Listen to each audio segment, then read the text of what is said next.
The day everything shattered began like any other inside the marble-silent penthouse overlooking the city, a place where money softened every sound and hid every secret behind glass walls and white curtains. Alina had learned to move quietly there. As the maid, she knew which floors creaked, which doors sighed when opened too quickly, which rooms felt colder even when the sun poured in. She also knew the baby's cries before anyone else did. Little Noah had a way of calling for comfort that sounded less like noise and more like a question, as if asking the world whether it would answer him today. Alina always answered. She always did until that morning when she found herself frozen, begging, her voice breaking in a house that suddenly felt too large for mercy. The millionaire, Victor Hale, was away on business, and his fiancée, Cassandra, had arrived early, heels clicking like a metronome, counting down something terrible. Cassandra was beauty sharpened into a weapon, a woman who smiled with her lips while her eyes calculated. She had never hidden her resentment toward Noah, the baby Victor had brought into his life after a brief, painful past he refused to discuss. Cassandra called Noah a complication, never a child, and Alina had learned to stand a little closer whenever Cassandra entered a room, as if proximity alone could protect innocence. That morning, sunlight glinted off Cassandra's diamond ring as she stared down at the baby crawling on the floor, her mouth curving in a way that made Alina's stomach tight. Cassandra spoke softly, sweetly, asking Alina to step away for a moment to fetch a cloth to tidy the counter. Alina hesitated, instinct screaming, but obedience had been her armor for years. She turned for only a second. When she turned back, Cassandra had lifted the wooden training stick Victor used for fitness, harmless in the right hands, terrifying in the wrong, and raised it, not to strike but to threaten, to control, to make fear the language of the room. Alina dropped to her knees, the world narrowing to the space between Cassandra's raised arm and Noah's trembling body. "Please," Alina begged, hands pressed together as if prayer could become action. "Please stop, he's just a baby." Cassandra's smile vanished, replaced by something colder. She said words Alina would never forget, words about lessons, about order, about how children needed to be shaped early. The stick hovered, the baby cried, time stretched thin as glass. Alina lunged, her palms skidding across the polished floor, her voice cracking again and again. What Cassandra did next left everyone shocked, not because she struck the baby but because she didn't need to. She dropped the stick with a deliberate clatter, leaned down, and whispered something into Noah's ear. He went silent. His cries stopped as if a switch had been flipped.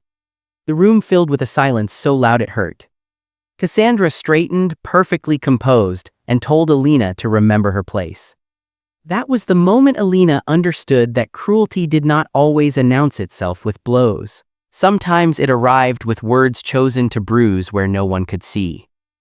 Alina gathered Noah into her arms, feeling his tiny heart racing, feeling a tremor that was not fear alone but confusion, as if the world had spoken in a language he didn't yet know.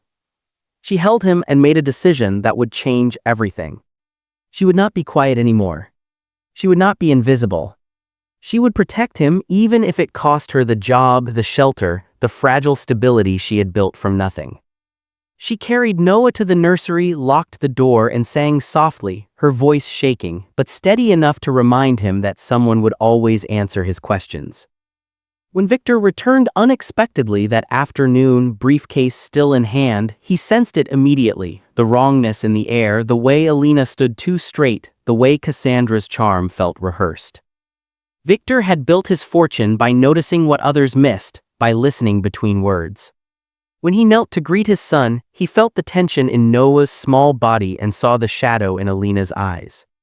Cassandra spoke first, light, dismissive, suggesting Alina was overreacting, that Bobby's cried for attention, that discipline was misunderstood kindness. Victor listened, he nodded. Then he asked Alina to speak.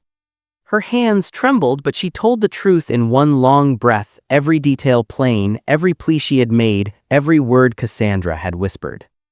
The room seemed to tilt as Victor processed it, his jaw tightening, his gaze shifting from Cassandra to the dropped stick lying where it had been left, a symbol of something far worse than wood. Cassandra tried to laugh it off, to twist it into a misunderstanding.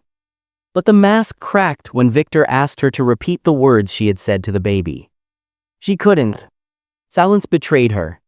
Victor ended the engagement that day, not with anger, but with a finality that echoed louder than shouting. Security escorted Cassandra out as she protested, as neighbors peeked as the illusion collapsed. Victor knelt again, this time to Alina, and thanked her, not with money, not with promises, but with something rarer. Respect. He told her she had saved his son, not just from a moment, but from a future shaped by fear. The story spread quietly at first, then widely, not as gossip but as a warning and a testament. Alina became more than a maid. She became family. She stayed, helping raise Noah with gentleness and boundaries built from love, not threats.